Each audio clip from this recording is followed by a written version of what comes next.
Good morning. On today's show, we'll find out what's hot and happening this weekend with Mix FM's Que Pasa.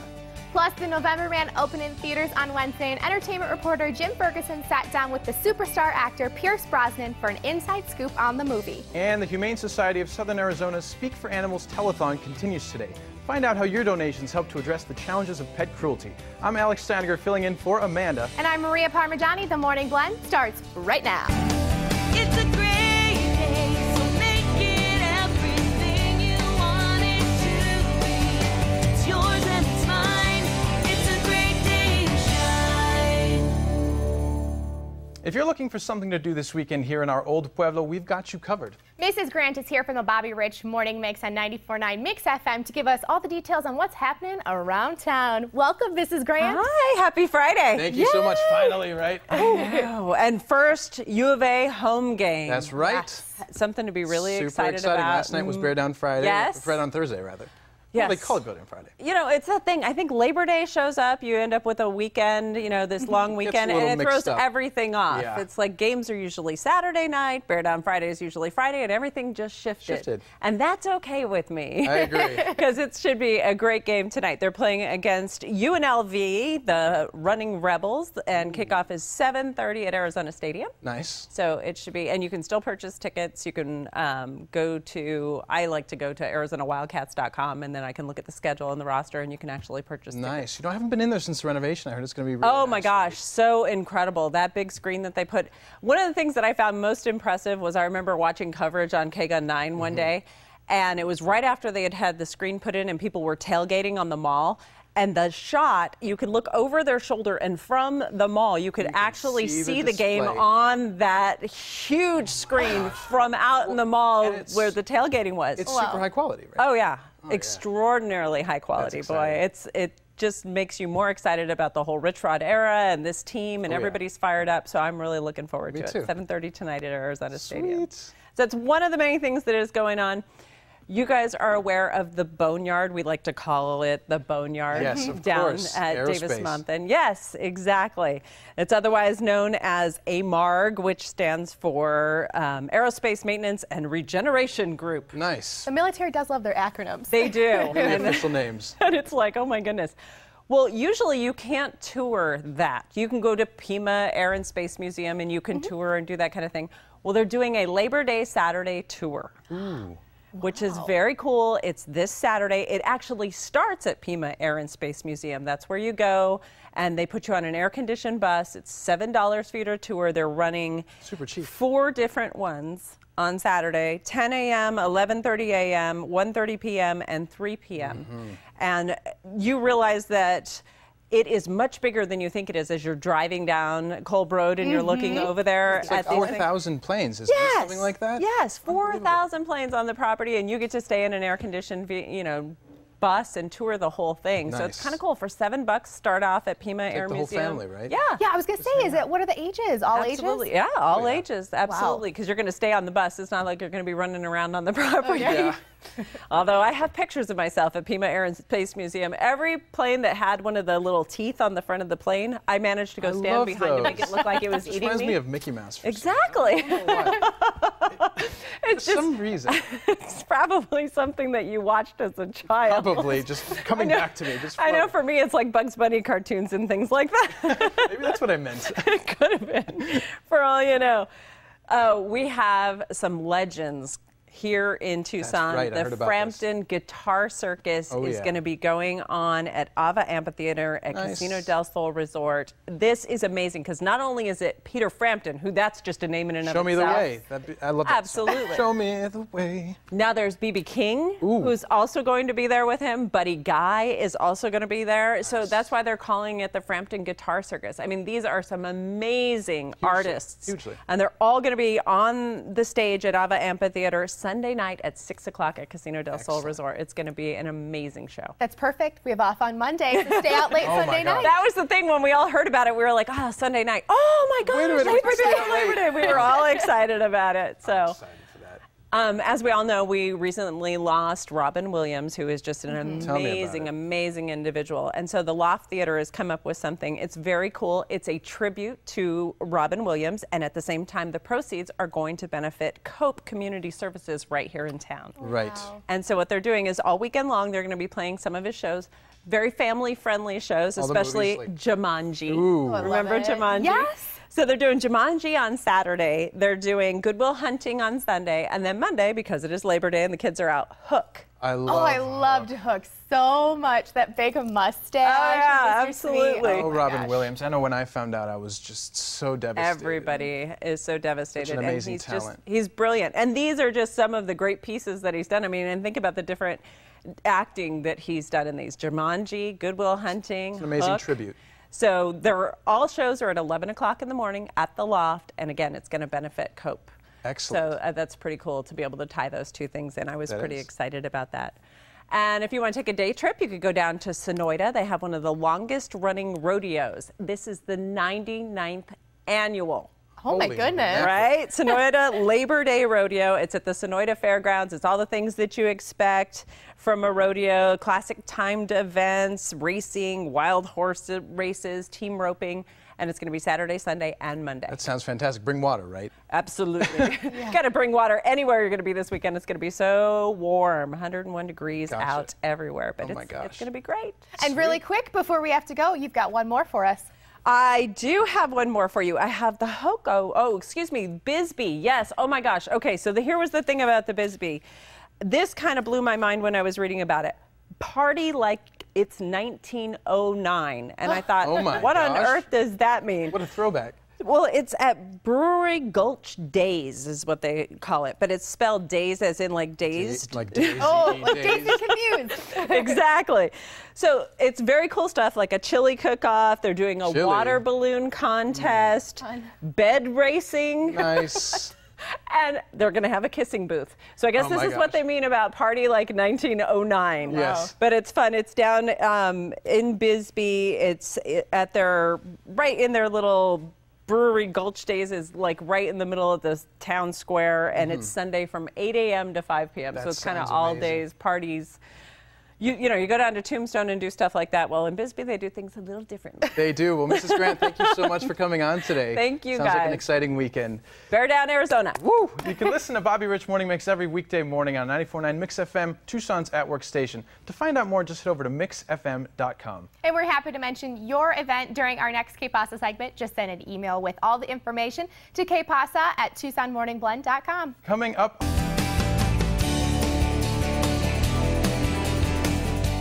Building a strong drug-free community is a shared responsibility, and our next guest makes it their mission to educate parents focusing on the South Side neighborhoods about being good examples for their children, especially this holiday weekend. Diana Jimenez-Young from LPKNC is here to tell us more. Thanks so much for coming on today. Thanks for having me. How you doing today? I'm doing well, thank you. Great. So tell us, for the viewers who haven't seen LPKNC before, what are they all about? We're a local coalition that actually focuses in on the South Side, and we work with other coalitions in Pima County to really try to educate and raise awareness with parents around the dangers of drugs and alcohol, and really just trying to keep our kids safe. I know that we're all trying to do the best we can given what we've got, so limited resources, but really trying to just encourage people to get on board and help us out. And especially this day and age, right? Absolutely. It's becoming more and more of a problem. Yeah, absolutely. One of the things that we know is that our kids are really faced with so many pressures, and always the pressures to want to make the right decisions, but then there's always those things that are going to get in the way to say, well, do they make the right decisions or Right. do they not, especially when they're out of the eyes of parents and caring adults. Right, you think of the little angel and the little devil on I their know, right? shoulders. Which one is taking over? Absolutely. And how do you teach? You know, how do you talk about the safety for these adults and children? Are there programs that you offer? Absolutely. A lot of them are really just campaigns that we take on in community. A coalition is really built around the people that really are invested in their community, because we know that they know best in how to really solve their challenges and areas of growth. And so we come in just with the community process, and we help them really plan around their goals of what they want to do. And part of that is really engaging parents. Oftentimes parents are so busy, and we believe that, you know, because they're not available or they're not there, that they are not caring or they're not involved. Right. But the reality of it is that it really does take a village. And so this is just kind of a process to really take a look at geographically, you know, where are some of the issues that we're having and how can we better solve it as a community. Right, and you mentioned the parents, and really there's two sides to the equation. There's also the kids part, and there's actually a way for kids to get involved with LPKNC. So tell us a little bit about those programs. Absolutely. So my main job is actually a program director with Child and Family Resources. So we are a partnering organization with the coalition. And I spend a lot of time in schools and with school districts, really trying to raise the youth as resources. So sometimes we look at youth as we do 2 or 4, but in our process we actually do with youth. So youth leadership, youth development, positive role modeling, where they can do a lot of peer-to-peer engagement. And actually a lot of the work that they're also doing is working with parents and educating parents from a youth perspective. Nice. And really saying, this is what's important, this is what you need to know, and this is how you can better communicate and care for us and share a lot of the hard topics that sometimes we don't want to talk about. Well, and for the parents, it's sort of like help me help you, right? Absolutely. Definitely. Absolutely.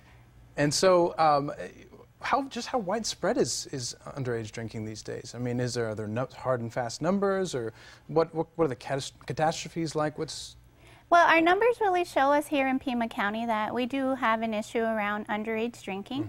But the reality of it is that, you know, most of our kids are making great decisions. And so part of what we're also doing is the social norming campaign, is that typically there's this perception of what is normal or what is typical behavior. Right. And so we kind of blanket that all kids are doing drugs, all kids are doing bad, all kids are ditching. And the reality of it is that they're not. So we really want to take a positive spin and really trying to celebrate what are the great things that most youth are doing. Because I think that as a parent, to be able to see that and say, that's me too. Yeah. And you see that in your child, and you see that in the successes of not only in your child, but in the school and the community, is really, really important for us. Of course.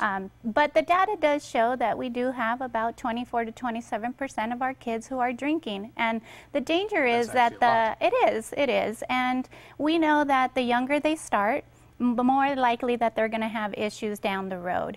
And the consequences are grave. You know, a lot of the brain development is affected, a lot of school success and academic success that really does get in the way of our youth. And we hear about a lot of the tragedies, unfortunately, after the fact. You know, the drinking and the driving, the suicide rates that we all know, somehow or another, they're all interconnected. And so we really are just trying to do a lot of primary prevention early on, and using our youth as a way to educate community as well. Definitely. And what are the ages that these children are starting to drink that you're noticing?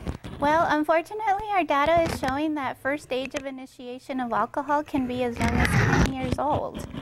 First age of initiation of marijuana use is about an average age of 12 these days. Oh my gosh. And so we are seeing it younger and younger, and that is why we are concerned. You know, there was a time when we were only working with high school youth, and now we're saying, okay, middle school, and now there's this concept of how do we catch them even earlier than that. So we really are encouraging parents to really talk with your children. We know that it's tough, but we're here to help and to support, and we're here to say, what are some simple ways to be able to do that, to connect with your kids, talk to them about the stuff that's important to them, because we don't know what that is, to really care for them. And when we say care, it's really a different way for us to say, check in. Who are they with? Who are they hanging with? You know, who are their friends? Exactly. And use time in the car, because we all know that we spend so much time in the car, you know, getting kids to places, and to just say, you know, use that time to communicate with them. Kids really just want to be listened to, and take that opportunity to talk to them about who are their friends, who are they hanging with, Right. what are you going to be doing this weekend, Just what be do they aware. hope to get out of that. And even with our little guys, I think that we can really begin to really build on the family values. We're not here to tell families what their values are. We're here to say build on that as a way to begin to have those important conversations so early on, so that hopefully we are making a difference down the road on that data that we're not seeing 10-year-olds drinking early on. Absolutely, and I'm sorry that I have to stop you right there because it is such an important subject. But LPK, thank you so much for being here. I almost forgot to thank you. I mean, wonderful. LPKNC, the Liberty Partnership Keno Neighborhoods Council, reminds you not to serve alcohol to those who are underage this holiday weekend. For more information, call 623-3533 or log on to lpknc.org.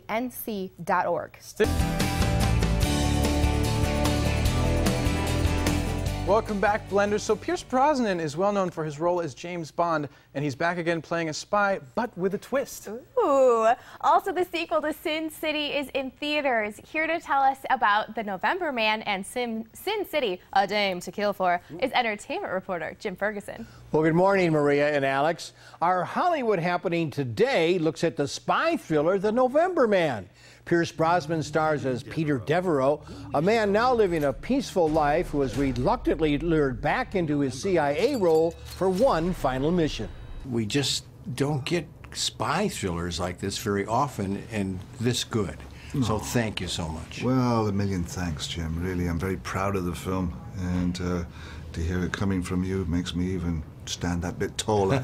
So it is a genre which I love and had the good fortune and luck to be part of, starting with, I suppose, James Bond, or Fourth Protocol, The Tailor of Panama, all these films.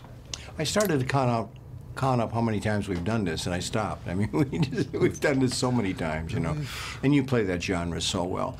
Would you agree with me, Pierce, that this film is relevant to international politics today, very relevant? We seem to have hit the nail on the head somewhere along our storytelling embroidery here. This project is, we optioned this book, my producing partner, Beau Marie St. Clair, and myself 5 years ago, and then some. And we wrapped the story. It was set in Berlin, and then we wrapped it up in Belgrade. We gave the persona of Belgrade the setting. And the sweet irony is that it does have a relevance today with what's happening with the Ukraine, Russia, Putin, and the shenanigans he's getting up to, and the manipulation and the propaganda of our countries and ways. So yes, we seem to have a relevancy, and that's just luck. The November Man is certainly a spy thriller out of the past, which I am a big fan. Pierce Brosnan, who is internationally known for his portrayal of James Bond in the 1990s, has had plenty of experience in the world of espionage. He's still a spy for our times. Beautifully shot in Belgrade and directed by Roger Donaldson, some of the action scenes are a little bit unrealistic, but for a spy thriller, it's fantastic. It's rated R, my grade a B+. How did I get here? What have I done? You're the only man I ever loved. Death is just like life in Sin City. It always wins.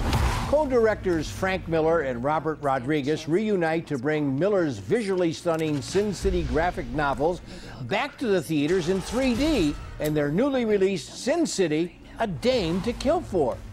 I really enjoyed the film in 3D that really enhances the graphic novel. Yeah. Brings it to life. Yeah. I mean, it's a very stylized world. When you look at his graphic novels, they're done in such a stark black and white that you can't capture usually with film. That's why I had to do the whole thing in black and white, I mean, on green screen, to make it a digital effect. And I thought, it's so focused in where you're supposed to look because he eliminates what's not important. that in 3D would really pop, because you know, if you go see most 3D movies, you don't know where to look. There's just so much that's in 3D. It's kind of just, it just keeps coming at you. Where there's such an absence. You know, it's just this character and her eyes and her hand coming out, and it focuses it so much that you really feel it. That you really feel you're in that world. Yeah. And Frank, the opening scene, Just Another Saturday Night, featuring Mickey Rourke in the club, Katie's Club. Wow, I mean, that just grabs you right from the beginning. You just want more, you know what I mean? Yeah. Well, it's a, you know, cartoonists tend to work from a rather simple rule. We think about things that we really like to draw, and we come up with stories to justify doing them. And in my case, high among my list are beautiful women, tough guys in trench coats, and antique cars. And so Sin City's just full of them. Now, who wants to play? When Sin City opened in 2005, the film was a global box office success. Shot entirely on green screen, some of the stories in A Dame to Kill For are prequels to the first movie and takes on an even bolder look than the original Sin City. It's loaded with strong women, vile villains, and with an all-star cast and Rodriguez's 3D touch, it's better than the original. It's rated R, my grade a bloody B. I'm going to see you right here next Tuesday on The Morning Blend.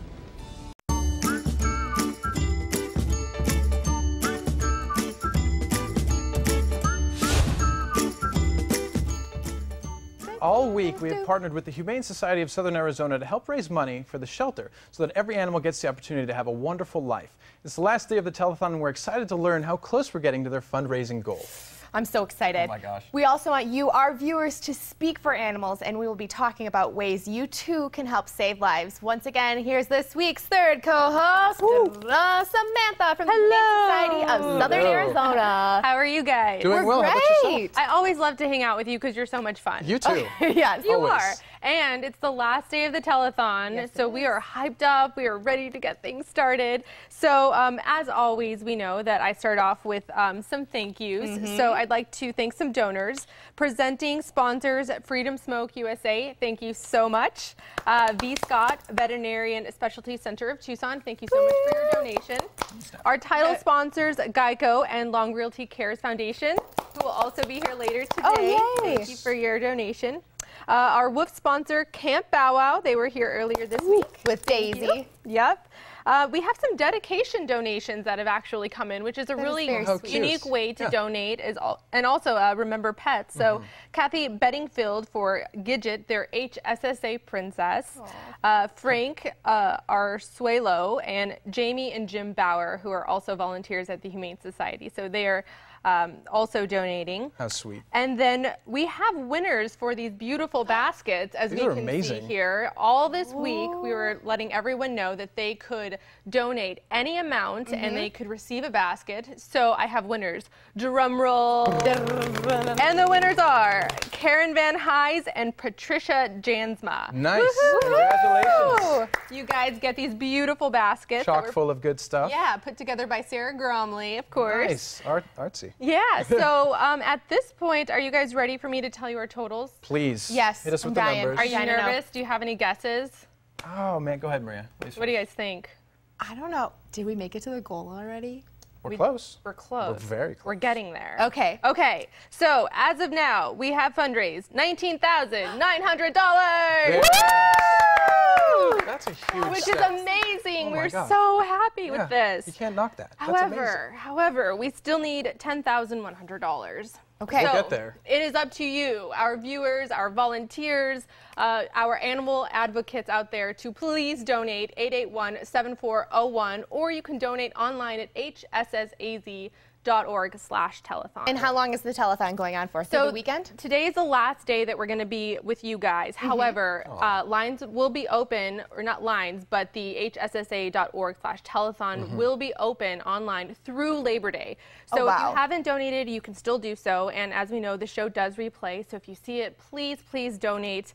As we were talking about earlier, all of this is possible because of you, our viewers. Hugely. We want you to speak for animals, and without you, this wouldn't be possible. We're a nonprofit 501c, so of course that means that we have zero affiliation to any other shelter in town, nationally or locally. So without you, we couldn't do this. That's very well said, and I'm optimistic. I mean, it's such an amazing campaign. Oh, it is, and you know, it really touches close to home. And this whole week we were talking about different stories and people that have been influenced by pets, and they just enrich our lives. I can't express to you how passionate I am working here at the shelter, but also not only myself, but every single person that I work with is so passionate about what they do. And so your contributions definitely help us out with this, and you're a backbone for us, really. And Samantha, I can feel your passion. Like, it's I just know, radiating I'm so off of you. I excited. love it. I love it. I'm so excited. And you did mention that volunteers are a big thing that you need, right? Oh, volunteers are huge. So right now at the Humane Society, we have in our database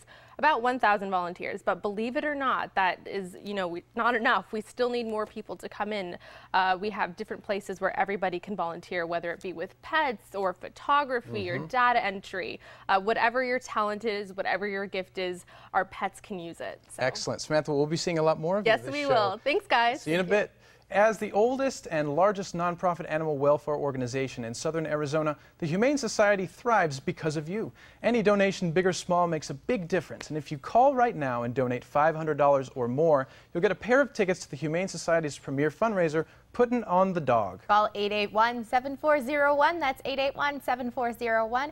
You can also make a donation online by visiting hssaz.org/telethon. That's hssaz.org/telethon. Coming up.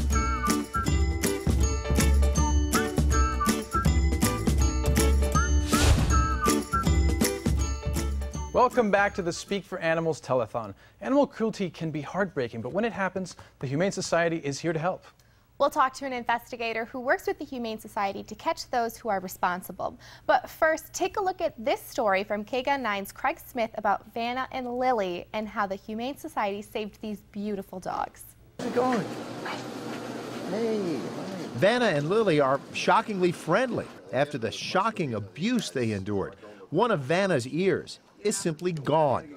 Both show wounds that mark them as bait dogs, docile animals used to train more aggressive dogs for fighting. Sheriff's Detective Robin Crehan says just watching an organized dog fight is a felony, and people who fight dogs are often involved in other crime too. So whoever freed these dogs showed some courage. It's understandable that they don't want to come forward and identify themselves. Now investigators hope you can lead them to the abusers. Maybe you've seen signs of dogfighting without even knowing it. Maybe if you have a neighbor that you can hear their dogs but you don't often see them, or the dogs are transported a lot, brought in and out of the property, that's a sign that something's going on. You see a lot of activity after dark and on weekends. As for Vanna and Lily, they have some vet care ahead, but before long, someone should be able to take them home to a better home than the one they escaped. Vanna and Lily are two dogs that are so bonded together. If you notice, one will follow the other one everywhere they go. And they're just a bonded pair, so we don't want to split them up. We want to make sure that they're adopted out together. That's an unbelievable story. Animal Cruelty Task Force investigator Mike Duffy is here to tell us why your donation to the Humane Society is so important in helping abused animals. Good morning, Mike. Good morning. How are you Thank you for having today? me. I'm fine. Thanks for having me here. Welcome. So what's your position? I'm the cruelty investigator for the Humane Society. I'm also the co-chair of the Animal Cruelty Task Force of Southern Arizona. Fantastic. And so how aware do you think people are of cruelty in our community? I think there's a significant number of people in the community that are aware of cruelty. I think there's also a significant number of people who don't know how to report cruelty. And I also think there's a lot of people that don't understand the difference between keeping an animal in an unkind manner and what is actually enforceable under the animal cruelty statutes. And that's our job at the Humane Society, is to educate the public as to who can do what, and when, and how do you report it. Right. Wow. So can you go into a little bit about that? What is okay, or when does the Humane Society actually step in and say that's enough is enough? Well, Arizona has some of the most advanced and progressive animal cruelty statutes of any state in the United States. However, there's no provision in the state law for what you do with an evidence animal. So all of the agencies that have people that are on the Animal Cruelty Task Force, they're volunteers that volunteer to do the work and help each other do their cases. There's no money to take care of the injured animals. the Humane Society steps up and makes those injured animals well, gets them into a forever loving home, and if they're needed in court for prosecution, then a live and healthy animal is taken into court as an evidence animal. And that's what Vanna is. Vanna is an evidence animal. She was a cruelty victim. You can't see it because the camera's so far away, but it appeared to us that until we know the story completely, we believe that her ear was partially bitten off, and then somebody used a knife or another sharp instrument to completely remove the ear.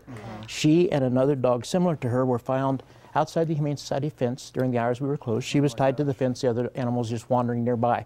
We have made her well. We're trying to get her into a forever loving home, but we will make her available as an evidence animal if it ever goes to court. Right. But we need the public to step up and tell us where this dog came from. She has some very unique black markings on her. One is sort of heart-shaped on her left hip, and we're sure that somebody in the public has seen her somewhere before. Definitely. When that happens, I will help that agency put their cruelty case together, and we will prosecute that individual that did this to her. In the meantime, the Humane Society needs funds to take care of the injured and sick animals that come to us that are victims of animal crimes. Right. And Mike, you've been doing this how long?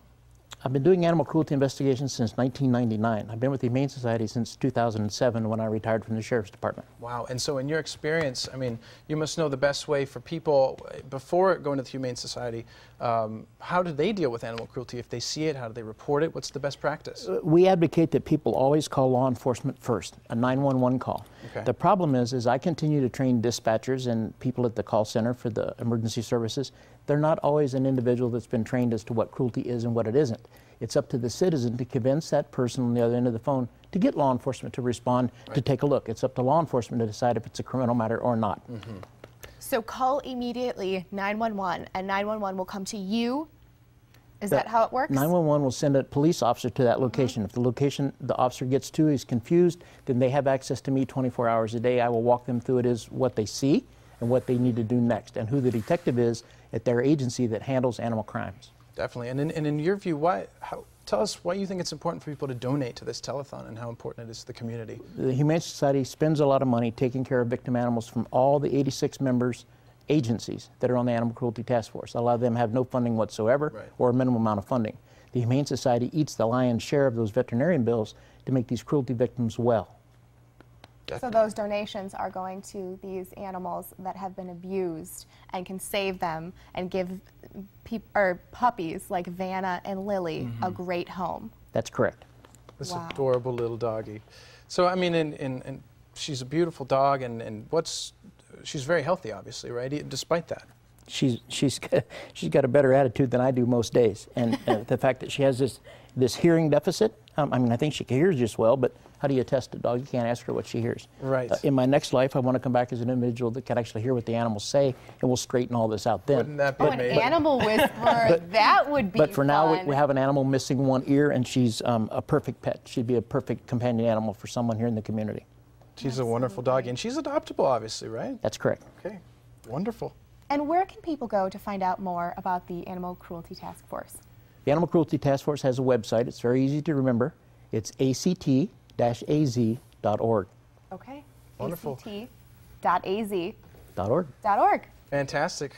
Well, Mike, thanks so much for Thank coming you, on Alex. today. Appreciate it. Thank you very much. Thank you. Saving abused animals is just part of the mission of the Humane Society of Southern Arizona. Any donation, big or small, makes a big difference. And if you call right now and donate $500 or more, you'll get a pair of tickets to the Humane Society's premier fundraiser, Puttin' on the Dog. Call 881-7401. That's 881-7401. You can also make a donation online by visiting hssaz.org/telethon. That's hssaz.org/telethon.